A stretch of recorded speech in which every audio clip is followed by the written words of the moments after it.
Someone challenged me to make a fancy pork recipe. So today we are going to China and I want to show you one of my favorite comfort foods. This is pork katsu. It's actually a very simple recipe and easy to make. This one we've simplified everything so you can make it with the ingredients at home. We'll be starting with Farmer's Choice pork fillets. We basically need pork meat that has no bones, and Farmer's Choice gives the best quality and clean pork meat. We cut the fillet into thirds and finally split it at the center to increase the surface area. The last step is a bit funny, but we beat the pork meat to flatten it out. The more the surface area, the better the quality. And we season it with salt and black pepper. You can add any other spice, you're free to experiment, and remember to season on both sides. If you have time, you can let it sit for a while, but I'll go ahead and pick up 2 plates. For the first plate, I'll add half cup of wheat flour. Second plate, I'll crack in 2 eggs with some salt and whisk the eggs. For that plate, we add some breadcrumbs and we start with dipping the fillet in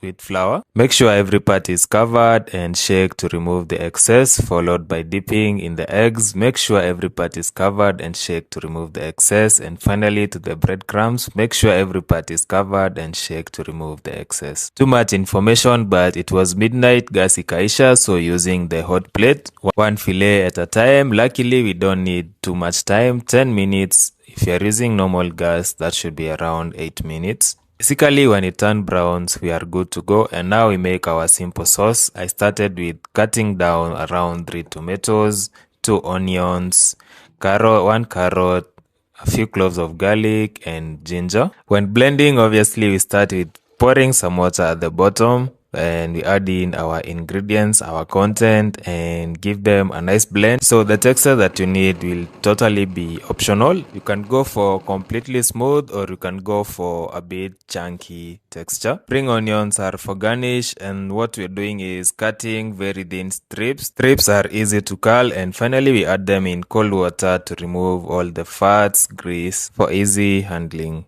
We're going to cook down the sauce, reduce it a bit, and you can add any spice of your liking. Time to slice down the pork. Love the crisp very much and it's still juicy on the inside. And now to plating, we begin by cleaning our plate, of course. Now you don't need a manual on how to cook rice. You can also use cabbage as well.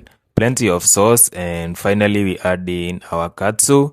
And remember our spring onions, we are going to use them for garnish. This is a beautiful plate, and if you ask me, this is actually a comfort food. We start with dipping a cut into the sauce and of course a spring onion. And I've been waiting for this moment for very long. Here we go. And special thanks to Farmer's Choice for the pork power experience.